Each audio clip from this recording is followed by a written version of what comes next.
एक बार की बात है। गौतम बुद्ध अपने शिष्यों के साथ एक गांव की तरफ जा रहे थे। तभी उन्होंने देखा कि एक जवान युवक बेहद गुस्से में पहाड़ी की तरफ जा रहा है।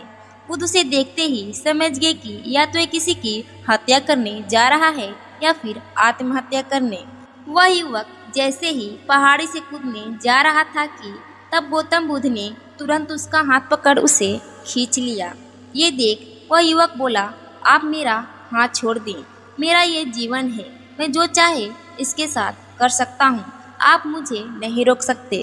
बुद्ध ने कहा, ठीक है, तुम जाओ, दोबारा से कूद जाना, लेकिन पहले 10 मिनट रुक जाओ। 10 से 12 बार लंबी सांसें लो, अपनी हथेलियों को खोल दो, उसके बाद ही मैं तुम्हें दोबारा आत्महत्या करने दूंगा, उससे पहले नहीं करने दूंगा। वह युवक बोला, आप मुझे बेकार ही इतना परेशान कर रहे हैं, मैं पहले से ही इतना परेशान हूँ, लेकिन अगर आप कहते हैं तो ठीक है, मैं 10 से 12 बार लंबी सांसें ले लेता हूँ, अपने हथेलियों को खोल देता हूँ, उसके बाद आप मुझे आत्महत्या करने से नहीं रोकेंगे।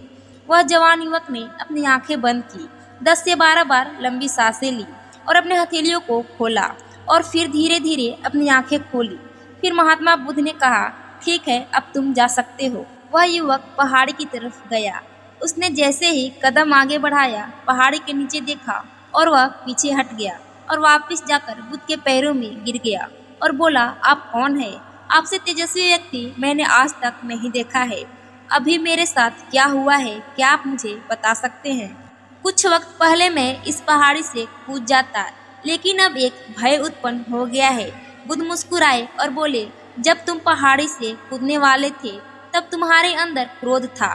क्रोध सोचने समझने की शक्ति को नष्ट कर देता है। हमारी बुद्धि उस वक्त काम करना बंद कर देती है। उस समय तुम फिर वह करते हो जो तुम्हारा मन कहता है। उस समय तुम क्रोधित थे, तुम्हारा मन एक जगह नहीं था।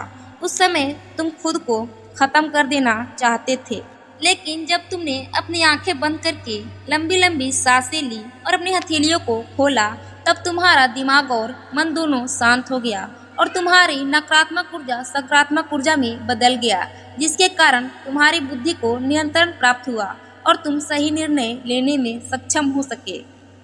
युवक बोला, आप कौन हैं? बुद्ध ने कहा, ये जगत के लोग मुझे गौतम बुद्ध कहते हैं। युवक बुद्ध के चरणों में गिर गया और बोला कि हे बुद्ध, आप मुझे अपनी साया में शामिल कर लीजिए। मैं तो अपने पिता को सबक सिखाना चाहता था, इसलिए आत्महत्या करने जा रहा था। बुद्ध ने कहा कि आत्महत्या करके कोई इस शरीर के साथ कुछ भी नहीं कर सकता है। जब तक हमारे पास ये शरीर है, हम कुछ भी कर सकते हैं, लेकिन यदि ये शरीर नहीं होगा तो हम कुछ भी नहीं कर सकते। युवक कहता है, आप सही कहते हैं बुद्ध, लेकिन आप नहीं जानते, मेरे पिता ने मुझे बहुत अपमानित किया है। वह मुझे हर बात पर डांटते हैं। बचपन में वह मुझसे बेहद प्रेम करते थे। उसके बाद उन्होंने मुझे शिक्षा प्राप्त करने के लिए गुरुकुल भेज दिया। मैं हमेशा सोचता था कि गहन अध्ययन करके उनका नाम रोशन करूंगा और ये देख वह बेहद खुश होंगे। जब मैं शिक्षा पूरी कर वापस आया तो मैंने उनको बताया कि मैंने सारे शास्त्र वेद उपनिषद कंठस्थ कर लिए हैं और मुझसे बड़ा ज्ञानी कोई नहीं है। तब वह खुश होने की जगह मुझसे कहते हैं कि अपने आप को ज्यादा ज्ञानी होने के भ्रम में मन डालो और ना ही खुद में अहंकार लाओ। मैं तो उन्हें दिखाना चाहता था कि मैंने कितना गहन अध्ययन किया है। मैं बड़े बड़े शास्त्रार्थ में जाने लगा। सभी मेरे ज्ञान से प्रभावित होने लगे। सभी ने मुझे महान ज्ञाता माना, लेकिन मेरे पिता ने नहीं माना। वह मेरे शास्त्रार्थ के बीच पहुंच जाते और मेरे बताए गए ज्ञान में कुछ न कुछ कमी निकालते और सबके सामने मुझे अपमानित करते। वह मेरे साथ रहने वाले मित्रों को भी अपमानित करते थे, यह कहकर कि वह मेरा जीवन बर्बाद कर देंगे, क्योंकि वह मेरा साथ देते थे, मेरे ज्ञान की प्रशंसा करते थे। मैं समझ नहीं पा रहा था कि वह ऐसा क्यों कर रहे हैं। तब मेरे मित्रों ने मुझसे कहा कि क्योंकि वह मेरे जितना ज्ञान अर्जित नहीं कर पाए, इसलिए वह मुझसे ईर्ष्या करते हैं। एक दिन मेरी उपाधियों के कारण मेरे मित्रों ने मुझे मंदिरा पान कराया। यह बात मेरे पिता को पता चल गई। वह मुझे ढूंढते ढूंढते वहां पहुंच गए और मुझे वहां सबके सामने थप्पड़ मार दिया। मुझे बहुत अपमान महसूस हुआ।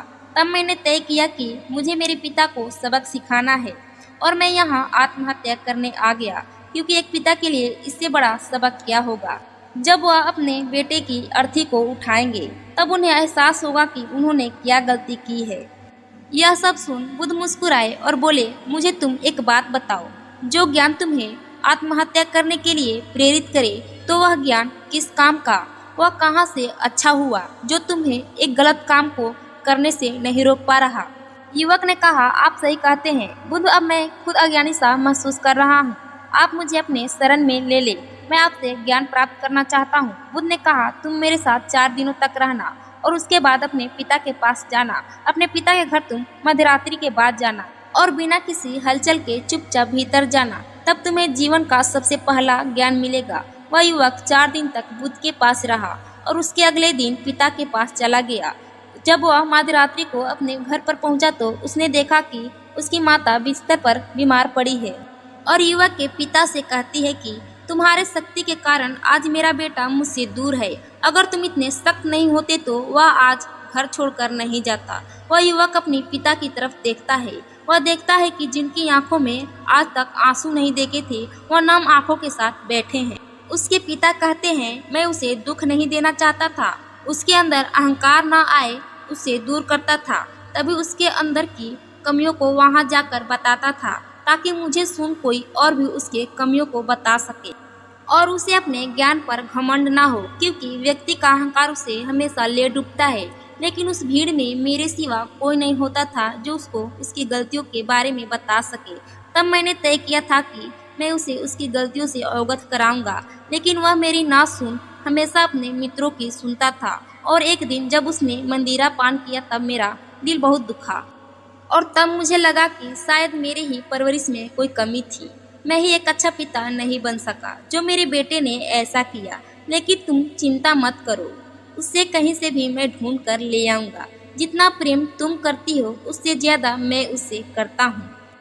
युवक की माता कहती है कि मैंने उसे हर जगह ढूंढा लेकिन वह कहीं नहीं मिला। मेरा मन कहता है कि यहाँ से कुछ दूर पर एक गांव में गौतम बुद्ध रुके हैं, वह जरूर वहीं होगा। तुम उसे वहाँ जाकर देखो। ये सारी बातें युवक वहीं खड़ा होकर सुन रहा था। उसकी आंखों से आंसू बह रहे थे। वह चुपचाप वहाँ से चला गया और गौतम बुद्ध के पास पहुँचा और बुद्ध से बोला, हे बुद्ध, अगर आपने मुझे उस दिन आत्महत्या करने से नहीं रोका होता तो मुझसे कितना बड़ा पाप हो जाता। महात्मा बुद्ध ने युवक से कहा, इस जीवन का सबसे बड़ी गलती आत्महत्या करना है। ये जीवन तुमने खुद नहीं लिया है, उसे तुम्हें दिया गया है, तो तुम्हें कोई हक नहीं कि उसे तुम खुद से नष्ट करो। कल सुबह तुम्हारे पिता यहाँ वापिस आएंगे। कल सुबह तुम उनके साथ जाकर उनके ऋण को उतारना। युवक ने कहा, हे बुद्ध, मुझे मेरा सारा ज्ञान व्यर्थ ही लगता है। आप सत्यता को उजागर करते हैं। मैं आपके साथ रहकर आपसे ज्ञान प्राप्त करना चाहता हूँ। मुझे अपने संग में शामिल कर ले। बुद्ध ने कहा, कल सुबह जब तुम्हारे पिता आएंगे तब तुम उनसे बातचीत करना और उनसे आज्ञा लेना, और जब तुम्हें लगे कि तुम्हें ज्ञान प्राप्त करने की जरूरत है तो संघ के दरवाजे सभी के लिए खुले होते हैं। तो फ्रेंड्स, हमें इस कहानी से यह सीख मिलता है कि कभी भी कोई भी गलत काम करने से पहले हम सब अपने भविष्य के बारे में सोचें, क्योंकि हमारे एक गलती के कारण हमारे पूरे परिवार को कष्ट होता है।